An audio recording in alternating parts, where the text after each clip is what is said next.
bienvenue sur openboxtv.fr, une nouvelle émission avec Alain Juillet, toujours très intéressante. Alain, bonjour. Bonjour Claude. Vous allez bien? Ça va très bien et on va faire une très bonne émission. Voilà, je vous laisse présenter le sujet et votre invité. Eh bien, écoutez, aujourd'hui, nous allons traiter du problème de la cyber en partant bien sûr de la guerre en Ukraine, la guerre cyber sur l'Ukraine, mais en essayant ensuite de l'élargir parce que le problème c'est l'inclusion de la cyber dans la guerre totale et aussi bien pour les États que pour gérer les groupes criminels puisqu'ils ont aussi beaucoup d'importance. Alors, pour pouvoir échanger sur ce domaine qui est quand même très pointu et sur lequel il faut maîtriser parfaitement, j'ai demandé à mon ami Bernard Barbier, qui est l'ancien directeur technique de la DGSE, donc qui mieux que lui connaît ces problèmes, et qui en plus est académicien à l'Académie des technologies. Donc là, je crois qu'on va avoir quelqu'un qui sait de quoi il parle. Hein.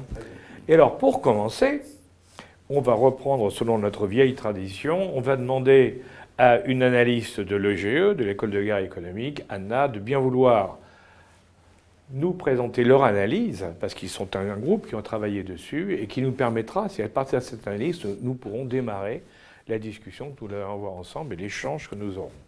Donc Anna, la balle est de votre côté, c'est à vous. Merci Monsieur Juillet. Alors l'Ukraine et la Russie partagent une histoire commune forte. Mais aujourd'hui, les infrastructures datant de l'époque soviétique qui sont présentes sur le sol ukrainien, elles représentent un avantage majeur, stratégique majeur pour la Russie. En fait, depuis 2014, l'Ukraine, elle subit des attaques cyber qui visent à conforter l'influence de la Russie sur son territoire. Ces actions, elles sont attribuées à des groupes de cyberattaquants qui sont soutenus par la Russie et qui ne portent pas seulement atteinte aux organismes qui sont totalement vitaux pour l'Ukraine, mais également directement à son peuple. Alors bien sûr, des ingérences sur la politique et les mécanismes étatiques, ça existe depuis toujours. Pour autant, l'utilisation du cyber, elle confère des nouveaux outils et des outils d'une très grande importance. Par exemple, dans le cas du conflit entre la Russie et l'Ukraine, les attaques effectuées diffèrent tant dans leur cible que dans les moyens utilisés. Par exemple, le 23 décembre 2015, une partie de la population ukrainienne a été privée d'électricité, et ce pendant près de 6 heures. Par son timing, donc c'est 2 jours avant les fêtes de Noël, et le ciblage de la population, cette attaque a été considérée comme la première attaque qui visait directement les civils, une attaque étatique sur des civils. 1 an plus tard, c'est au tour de Kiev, la capitale de l'Ukraine, d'être à son tour privée d'électricité, et ce pendant près d'1 heure. Cette attaque, bien que similaire à celle de 2015, en fait, elle est considérée très rapidement comme un test à très grande échelle des capacités russes et des nouveaux outils. Ces outils, c'est des outils qui sont utilisés contre l'industrie et qui sont même perfectionnés suite aux attaques, différentes attaques. Outre ces attaques sur les infrastructures civiles, ce sont aussi des attaques qui sont faites contre les entreprises. En 2017, le wiper NotPetya infecte l'Europe et cause une perte de près de 10 milliards de dollars. Ce malware, d'ailleurs, il commence son action de destruction irréversible des données en Ukraine, et ce, même à travers un logiciel national de comptabilité. Alors, l'originalité de ce malware, elle réside dans le fait que son objectif, c'est pas l'obtention d'une rançon. C'est-à-dire qu'il n'y a pas seulement un objectif financier, mais c'est véritablement la destruction irréversible et totale des données des entreprises afin de les déstabiliser. Pourtant, tous les exemples qu'on vient de citer, ce ne sont que la partie visible de l'iceberg. La multitude d'attaques de faible intensité indique que le Kremlin mène depuis 2014 une politique de renforcement de son armée cyber à des fins de conflits de haute intensité. L'étude de ces actions, des actions de la Russie depuis le début de la guerre le 24 février dernier, montre que ces troupes cyber se font en appui et sont là pour appuyer les troupes militaires. Cependant, la virulence des actions ne semble pas réellement atteindre les niveaux attendus, et ce, malgré des années de préparation. Par exemple, le réseau électrique ukrainien a survécu à une nouvelle attaque qui ressemblait énormément à l'attaque qui avait visé Kiev en 2015. La difficulté qu'a la Russie à pénétrer les systèmes de défense de ces attaquants est due à plusieurs facteurs.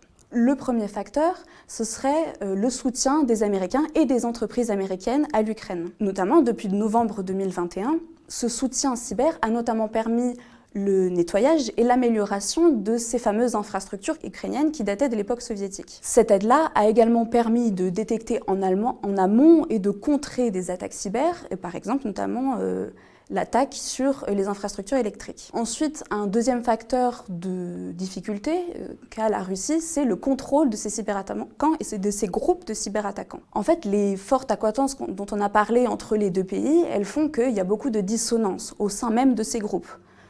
On l'a vu d'ailleurs avec le groupe Conti, qui a subi une fuite massive de ses données, et c'était notamment à cause d'un ressortissant ukrainien qui n'était pas d'accord avec les prises de position pro-russes du groupe de cyberattaquants. De cette manière, on voit que les années d'entraînement de la Russie en Ukraine ont un bilan quand même relativement mitigé. Les attaques récentes montrent certes une évolution des outils, des techniques d'attaque dans le but d'affaiblir l'État ukrainien et la population. Cependant, la présence des Américains et les dissonances au sein même des groupes de cyberattaquants ont considérablement compliquer la tâche des cybercriminels.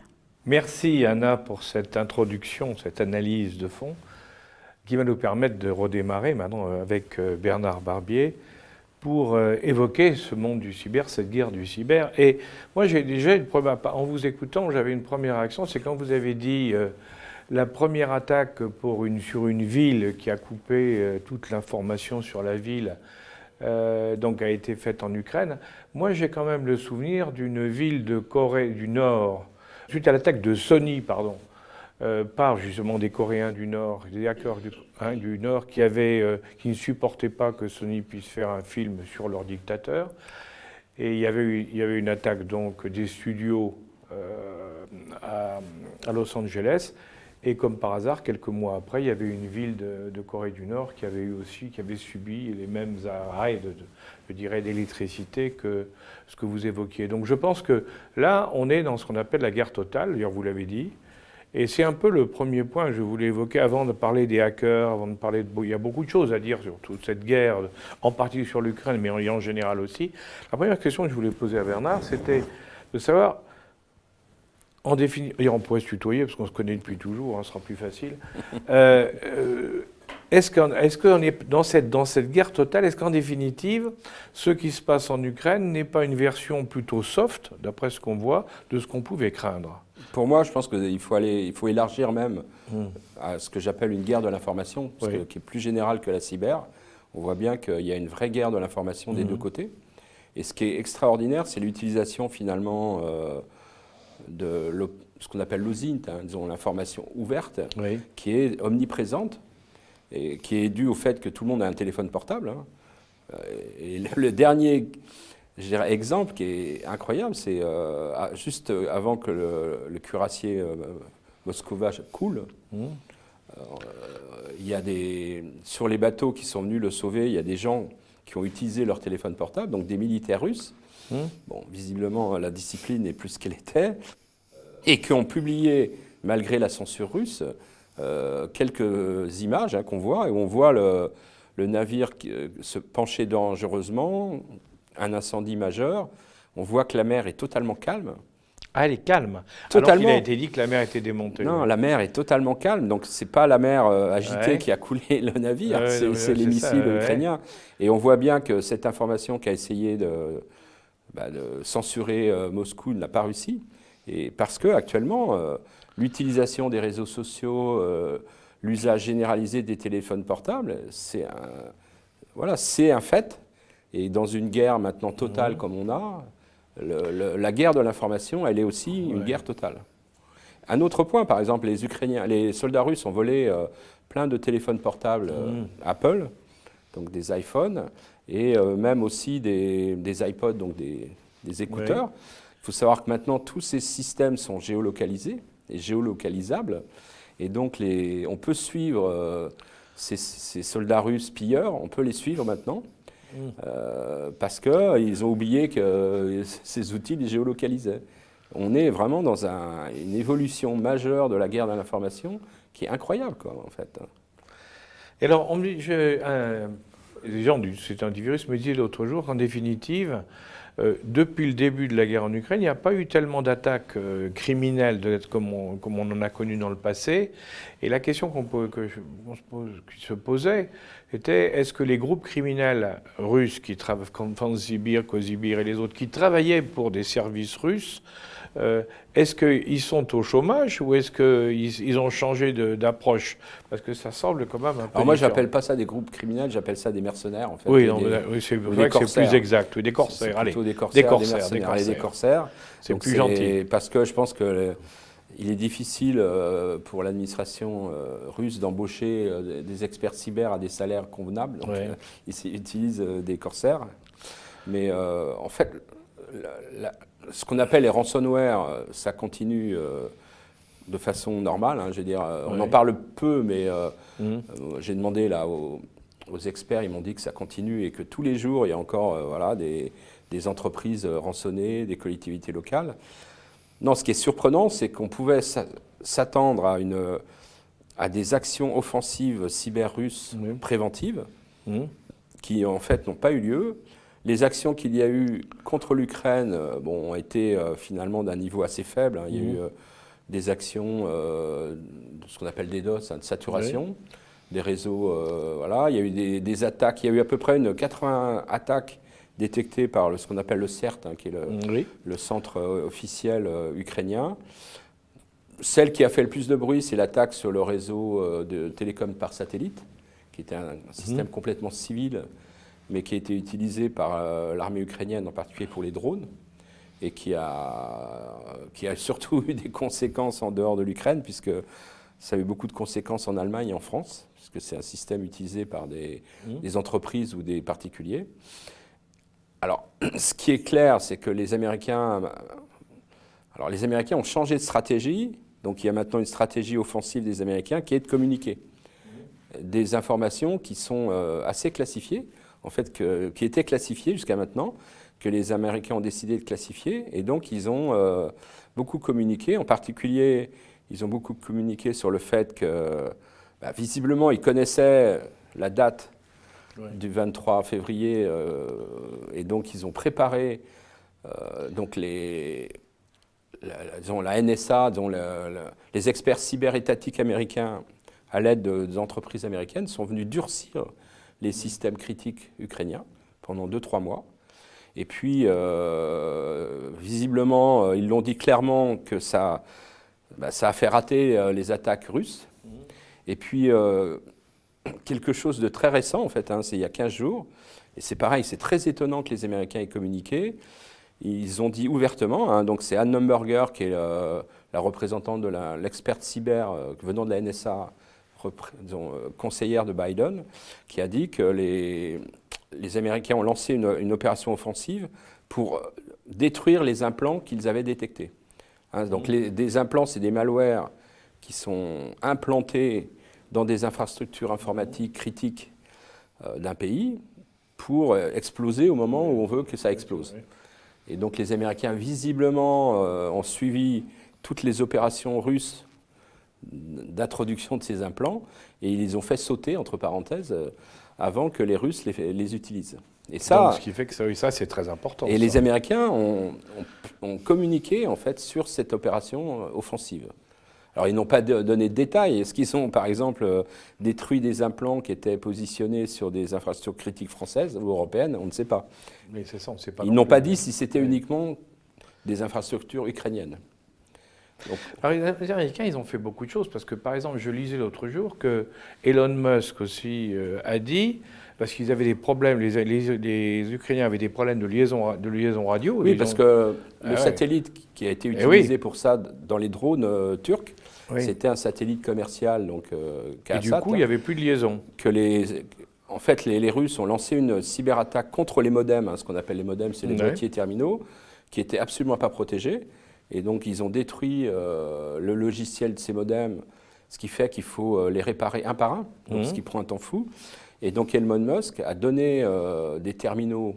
C'est ça, de Starlink. De Starlink. Donc, il a une constellation de satellites qui permet d'avoir des terminaux tout petits, puisque c'est des satellites à orbite très basse. Et donc, il a donné des milliers de terminaux aux Ukrainiens qu'ils utilisent dans leurs drones.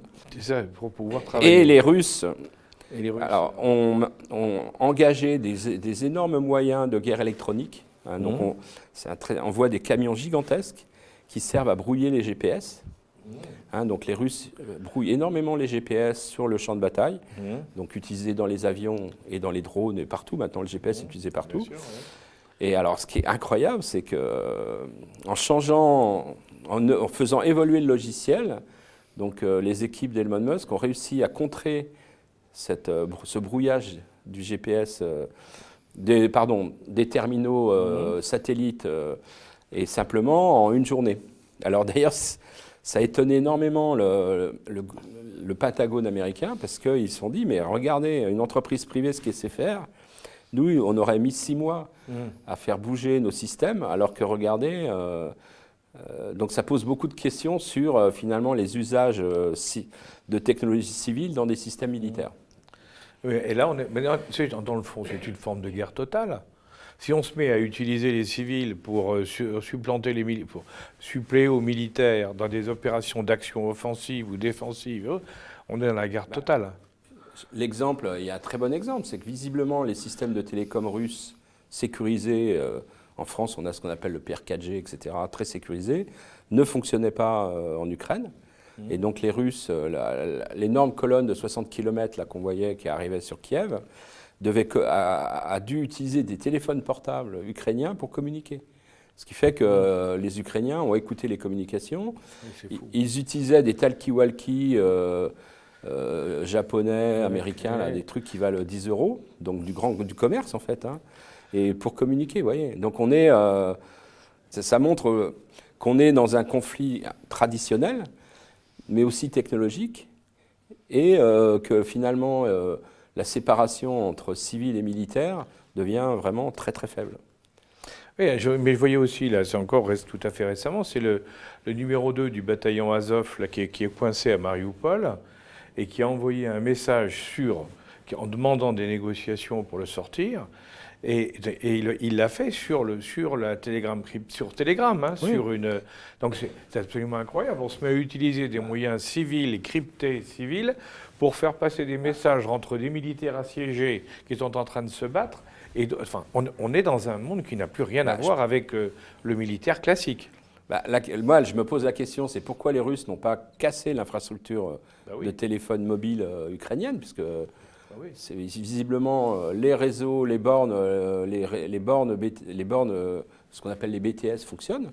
Donc le réseau télécom ukrainien fonctionne, donc mobile, ce qui fait que le type qui est dans un bunker en dessous de l'usine arrive à envoyer via Telegram. Donc Telegram est très utilisé par beaucoup de gens, par les Russes, pour communiquer. Donc il y a les Russes communiquent énormément, ils font énormément de désinformation. Alors est-ce que c'est de l'information, de la désinformation? Ça c'est un autre problème. Mais on voit bien que cette guerre de l'information, elle est assez fondamentale. Et c'est ça, pour moi, ce que montre l'évolution de cette guerre en Ukraine, c'est cette guerre de l'information qui est un élément clé des deux côtés, en fait. Et donc les Russes n'ont aucun intérêt de casser finalement les réseaux téléphoniques ukrainiens, puisque ça supprime finalement cette guerre de l'information. Ça la diminue énormément. Alors justement, l'Ukraine et la Russie, on voit ce qui se passe. On a vu aussi les Américains qui interviennent directement, là c'est clair, et ce que tu expliquais tout à l'heure, ce que tu expliquais.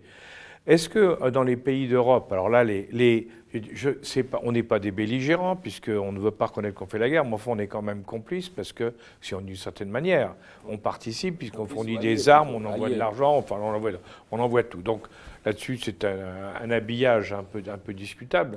Mais derrière tout ça, est-ce qu'on a vu dans les pays européens, que toi tu as eu des informations sur le fait est-ce qu'il y a eu plus d'attaques faites par les Russes sur les pays européens qu'avant, ou ça s'est maintenu au même niveau, parce qu'ils se concentrent avec leurs moyens et leurs problèmes, semble-t-il, sur l'Ukraine? Que ça aussi, on pouvait se demander si avec tout ce qui se passait... Ce que je pense, c'est que de façon anticipée, les Russes étaient tellement sûrs de gagner qu'ils n'ont pas lancé de grosses attaques, en sachant que c'est compliqué de lancer des grosses attaques. Mais ce qui est clair, alors je ne sais pas, est-ce que c'est de la désinformation, mais une publication de la NSA, disons de l'ANSI américaine, mais aussi britannique et australienne, en disant qu'ils ont détecté des préparations d'énormes cyberattaques venant potentielles des Russes. Donc voilà, les Américains, les Britanniques et les Australiens, disons les Five Eyes, disent il va, dans les semaines qui arrivent, les Russes vont provoquer des grosses cyberattaques contre des infrastructures critiques, contre les entreprises. Les seules cyberattaques qu'on a vraiment vues en Europe, c'est sur des ports à Hambourg, en Hollande, donc dans les nord de l'Europe, hein, sur la mer et donc il y a eu des ports qui faisaient du commerce d'hydrocarbures qui ont été paralysés pendant plusieurs jours par des cyberattaques. Oui.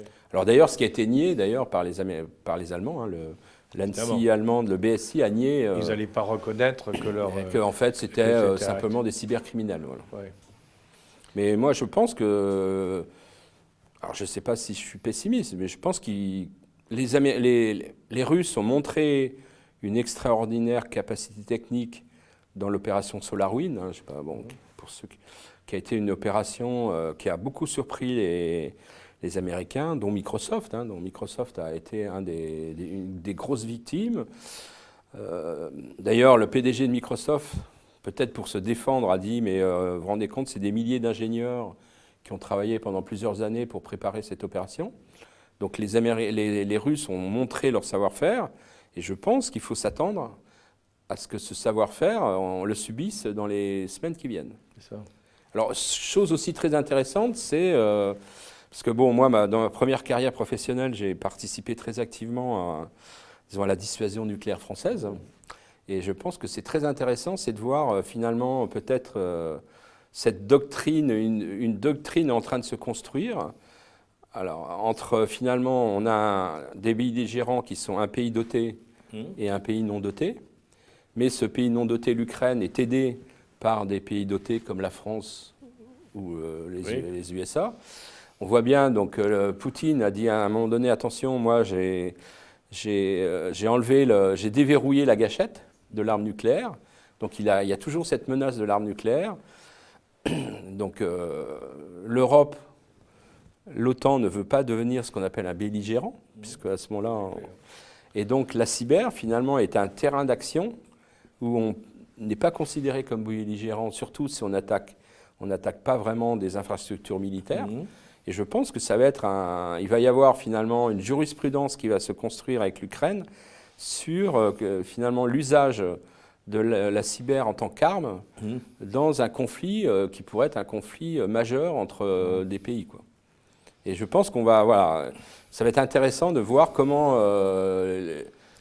les Russes vont utiliser l'arme cyber contre l'Occident, contre les Américains et l'Europe, en sachant que Biden a été très clair quand il y a eu l'attaque contre Colonial Pipeline. Oui.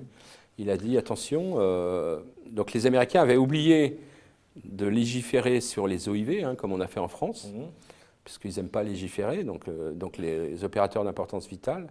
Donc Biden a dit, attention, voilà, il y a 12 domaines critiques qui sont en fait nos OIV en France. Et si ces infrastructures critiques sont attaquées, il peut y avoir une réponse militaire à ces attaques cyber, en fait. Donc en définitive, ce que tu es en train de nous dire, c'est qu'on est en train de rentrer, on va peu à peu, on traverse cette guerre totale en Ukraine, entre l'Ukraine, la Russie, les États-Unis et l'Europe, qu'on est tous, plus ou moins à des degrés divers, on est tous concernés, est en train de se construire aussi une espèce de traité ou pour l'utilisation de la cyber, de jurisprudence, dans ce concept de guerre totale au niveau du cyber. Alors, la Biélorussie, elle, a subi des conséquences puisque visiblement alors on ne sait pas, entre sabotage des cheminots biélorusses qui étaient contre cette guerre et attaque cyber, parce que l'infrastructure en Biélorussie peut être protégée, mais il y a eu quand même des trains complets avec des tanks russes qui ont été bloqués pendant plusieurs jours et qui ne sont pas arrivés à temps sur le front, en fait. Donc ça, on peut penser que ça fait partie, effectivement... Voilà, alors en sachant qu'il y a quand même toute une communauté en dehors de l'Ukraine avec ce qu'on appelle les Anonymous, qui s'est créée pour aider les Ukrainiens, donc pour lancer des cyberattaques contre les Russes. Donc les Russes subissent énormément de cyberattaques. C'est ça, donc on parlait des attaques des Russes vers l'Ukraine, mais de l'autre côté, ils n'arrêtent pas d'en prendre aussi. C'est clair. Bon, après, ça n'arrête pas. Voilà, nous, on ne avec voit que des d'un côté. problèmes, bien sûr, sérieux. Ouais. C'est... Oui, non, là, on est dans un cas réel, hein, malheureusement. On est en train de le vivre. Et que je pense qu'on va voir l'importance de la cyber. Je pense que ce qu'on voit bien, c'est que la cyber n'est pas un élément clé d'un conflit, c'est un élément, je dirais, connexe du conflit. Et je pense que, par contre, ce qui est très, très important, c'est la guerre de l'information.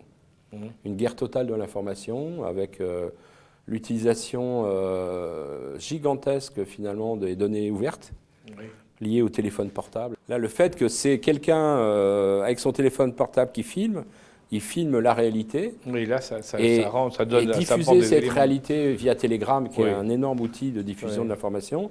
C'est des éléments de preuve. Voilà. Non, c'est... Et d'ailleurs, il y a des sites qui utilisent toutes ces données ouvertes, par exemple, pour comptabiliser le nombre de militaires russes tués. Oui, ça, actuellement, il y a des chiffres. On serait entre 15 et 20 000 militaires russes tués.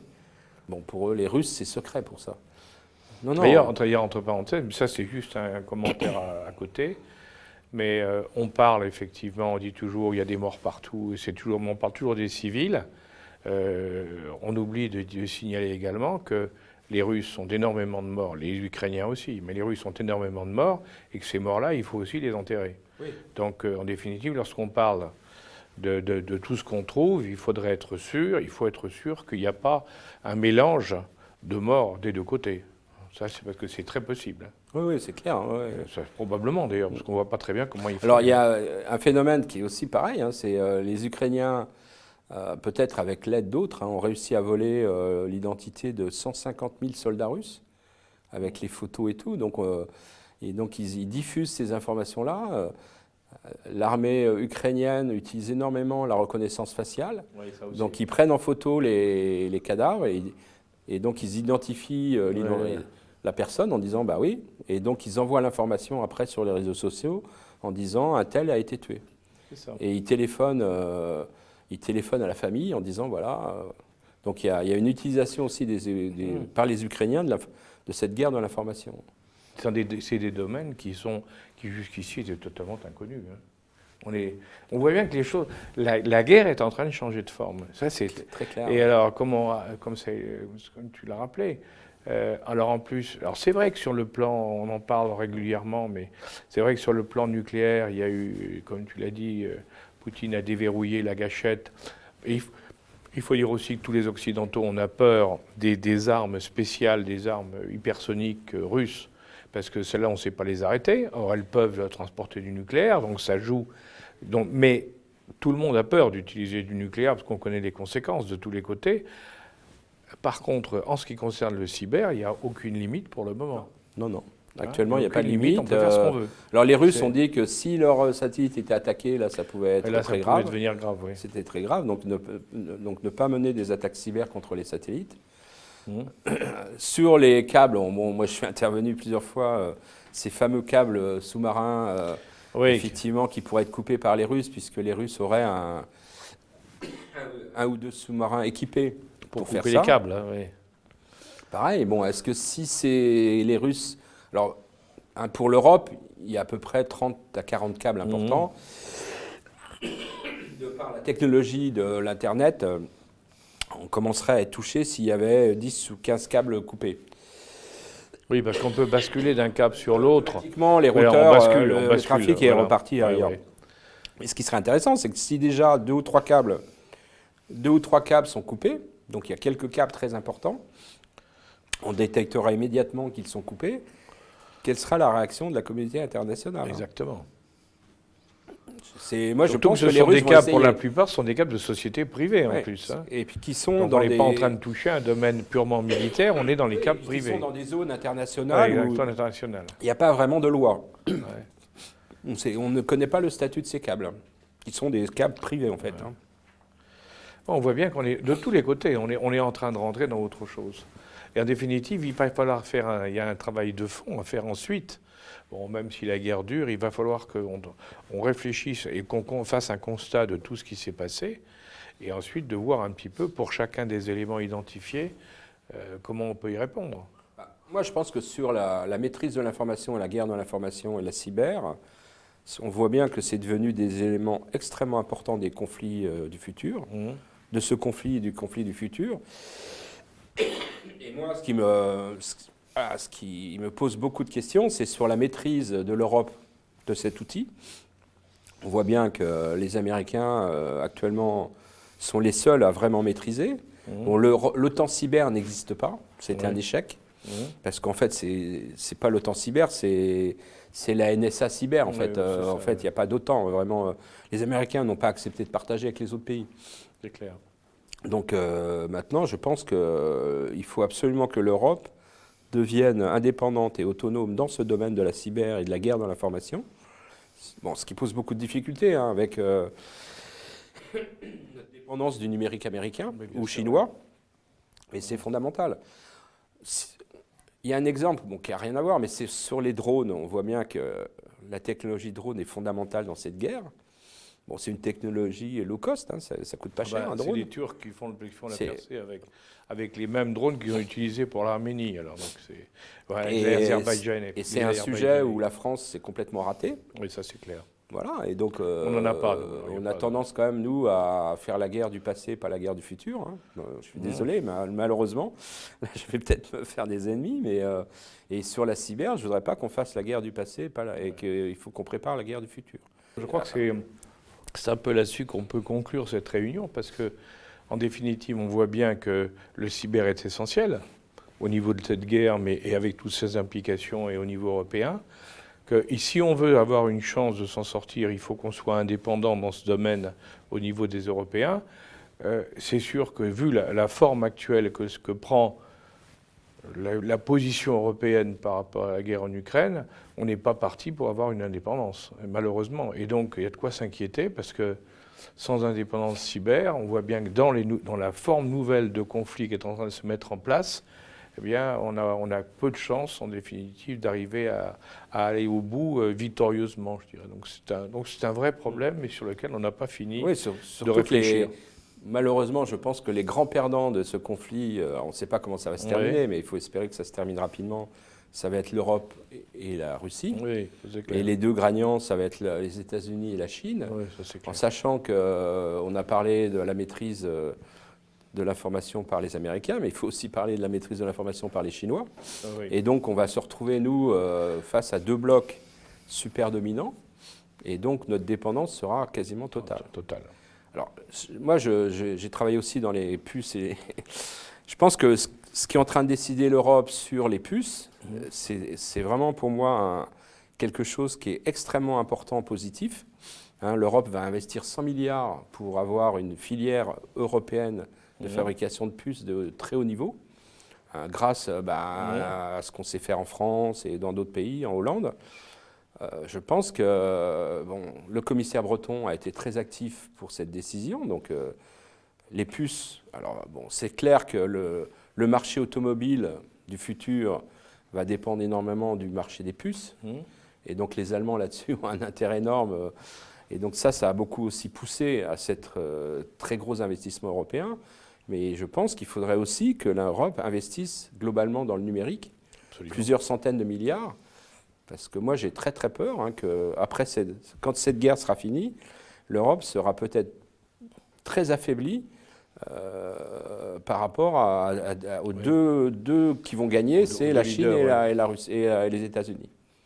Et sur les États-Unis, moi, je suis absolument pas pro-américain. J'ai énormément travaillé avec les Américains, mais je pense que c'est un pays. Je veux dire, on n'a pas d'amis, on a des alliés.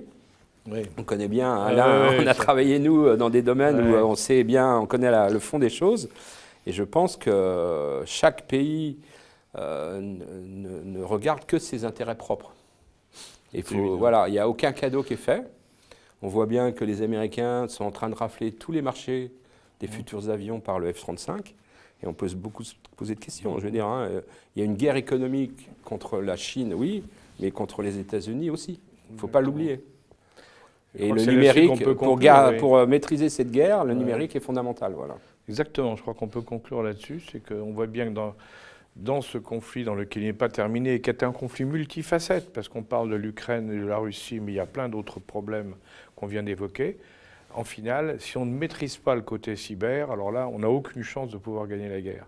Enfin, je crois que là-dessus, c'est une bonne conclusion pour cette très intéressante, et merci Bernard, Merci, très Alain. intéressante discussion. Et merci à notre intervenant de l'école de guerre économique, merci à Anna, parce que c'est grâce à vous que nous avons pu en arriver là par des réflexions que vous nous avez suggérées. Bah, écoutez, merci à, à tous.